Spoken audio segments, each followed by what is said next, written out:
దేశ చరిత్రలోనే ఎప్పుడూ లేనట్టుగా ముగ్గురు ఐపీఎస్ ఆఫీసర్‌ని సస్పెండ్ చేసి చంద్రబాబు నాయుడు గారు ఒక సంచలనం క్రియేట్ చేశారు. ఆ ముగ్గురు ఐఏఎస్ ఆఫీసర్‌లు పిఎస్ఆర్ ఆంజనేయులు గారు గాని, క్రాంతి రాణా టాటా గాని, విశాల్ గున్ని గాని వీళ్ళని ఎప్పుడైతే సస్పెండ్ చేశారో అధికారులకి ఏం చేసినా చెల్లుతుంది, పర్వాలేదు, ఇదివరకటి చంద్రబాబు నాయుడు గారు కాదు అనుకున్నది మళ్ళీ ఆయన ఒక్కసారి ఆయన ఆయన ఒక సహజ ధోరణిలో కాకుండా కొద్దిగా కటువుగా ప్రవర్తించాల్సిన సమయం వచ్చింది, ప్రవర్తించారు. ఇక శాంతి భద్రతలు ఒక దారిలోకి వస్తాయని ఆశిద్దాం. ఇకపోతే ఈరోజు ఓజోన్ డే, అంటే సూర్యకిరణాల నుంచి భూమి మీద ఉన్న జీవరాశిని కాపాడే ఒక రక్షణ కవచం ఓజోన్ పొర. ఆ ఓజోన్ పొరను కాపాడడం గురించి అని చెప్పి ప్రపంచం అంతా కూడా ఈరోజు ఆ ఓజోన్ పొర గురించి ఆలోచించే దినం. ఈరోజు పవన్ కళ్యాణ్ గారు కూడా ఓజోన్ డే సందర్భంగా మన పర్యావరణాన్ని రక్షించాల్సిన ఆవశ్యకత గురించి ఆయన చెప్పడం జరిగింది.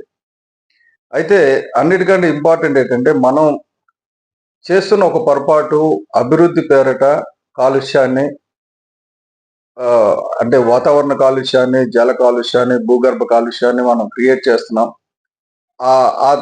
ఆ కాలుష్యమే ఆ ఓజోన్ పొర విచ్ఛిన్నతకి కారణం అవుతుంది. అలాగే క్లైమేట్ చేంజ్ కూడా అదే కారణం అవుతుంది.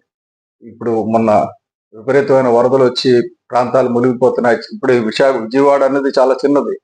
చైనాలో చూస్తే నగరాలు కొట్టుకుపోయింది.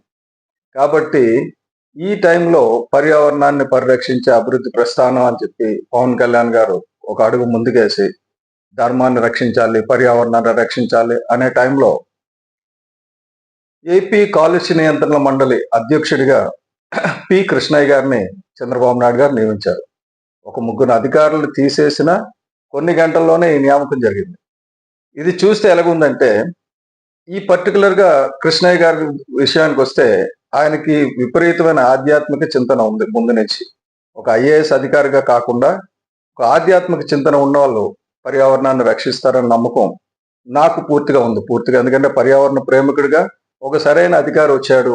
అయితే ఆయన మీద ఒత్తిళ్లు తీసుకురాకుండా ప్రభుత్వం నుంచి ఆయన పని ఆయన చేయనిస్తే బాగుంటుందని మిగతా రాజకీయ నాయకులందరికీ కూడా కాలుష్యాన్ని నియంత్రించే దాంట్లో ఆ అధికారికి మనందరం కూడా అండదండగా ఉండి సహకరించాలి.